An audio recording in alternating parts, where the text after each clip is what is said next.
समझते एक देश जहाँ सुप्रीम लीडर बनने के लोगों का ड्रीम होता है, वहाँ अब सिचुएशन ऐसा हो गया है कि कोई भी वहाँ पे कुर्सी लेना नहीं चाहता। और शॉकिंग तब लगता है जब इंटरनेट पे ये खबर फैल रहा है कि डोनाल्ड ट्रम्प ने बोला कि ईरान वाले उन्हें सुप्रीम लीडर बनाना चाहते थे, बट उन्होंने कहा नो थैंक्स। अब पूरा सीन समझते हैं। ईरान वॉर के बाद सिचुएशन कंप्लीटली अनस्टेबल हो चुका। Supreme leader ayatollah Ali Khamenei की डेथ के बाद पावर वैक्यूम क्रिएट हो गया।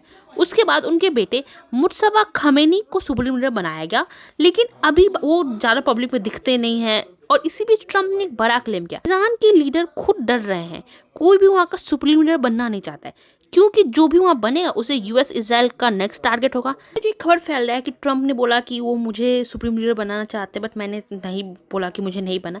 ऐसा नहीं है, ट्रम्प ने बोला कि ईरान में अब कोई सुप्रीम लीडर बनना नहीं चाहता है। वहाँ पे किसी से पूछा जा रहा है क्या तुम सुप्रीम लीडर बनोगे, तो वो नहीं बनना चाहते हैं। ट्रम्प ने एक्चुअली ये कहा था। अब ये सबसे इंपॉर्टेंट क्वेश्चन है, क्या ट्रम्प सच बोल रहे हैं या ये एक पॉलिटिकल नैरेटिव बिल्ड करना हुआ।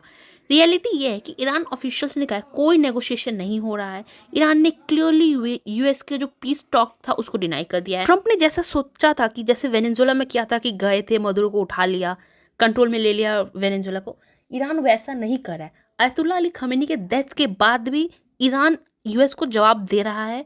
और ट्रम्प जितना इजीली सोचे थे उतना इजीली ट्रम्प जो कर रहे हैं वो एक साइकोलॉजिकल वॉरफेयर है। एनिमी को वीक दिखाओ उनके पास कोई लीडर नहीं है। ट्रम्प ये भी बोल रहे हैं कि सीआईए ने उन्हें बताया कि जो खमेनी के बेटे हैं वो गे हैं, क्योंकि गे को ईरान में बहुत गंदी नज़र से देखा जाता है, उनको मार दिया जाता है।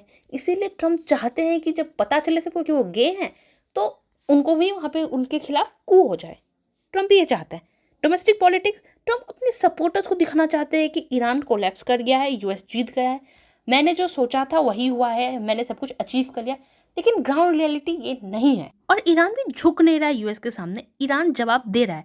कल भी ईरान ने मिसाइल्स मारे तेल अवीव पे, लेकिन हाँ वहाँ पे इंडिया, पाकिस्तान, स्पेन और जर्मनी को थैंक्स बोला गया। मिसाइल्स पे इन देशों का नाम लिख के जो तेल अवीव पे मारा है ईरान ने, ईरान ये दिखाना चाहता है कि ये देश ईरान के अगेंस्ट नहीं है, ईरान का साथ दे। लेकिन एज इंडियंस हम नहीं चाहते हैं कि इंडिया का नाम भी मिसाइल पर हो जो कि इजराइल को जाके हिट करे, क्योंकि हमारे इजराइल के संग बहुत अच्छा रिलेशन है, हमारा यूएस के संग अच्छा रिलेशन है, इसीलिए हम ये चीज़ नहीं चाहते हैं। ये वॉर ख़त्म होने के रास्ते पे तो मुझे नहीं दिख रहा है। यूएस चाहता है कि ये वॉर ख़त्म हो, ट्रम्प बहुत डेस्परेटली चाहते हैं कि ये वॉर ख़त्म हो, लेकिन ये वॉर तब तक ख़त्म नहीं होगा जब तक इजराइल नहीं चाहता है। और पाकिस्तान जो बीच में नेगोशिएशन का बात बोला है, कोई नेगोशिएशन नहीं होने वाला। ये वॉर तब तक नहीं रुकने वाला जब तक इजराइल नहीं चाहता, जब तक नेतन्याहू नहीं चाहता। पाकिस्तान इजराइल के डेलीगेशन को पाकिस्तान में बुला ही नहीं सकता। ये काम कर सकता है इंडिया।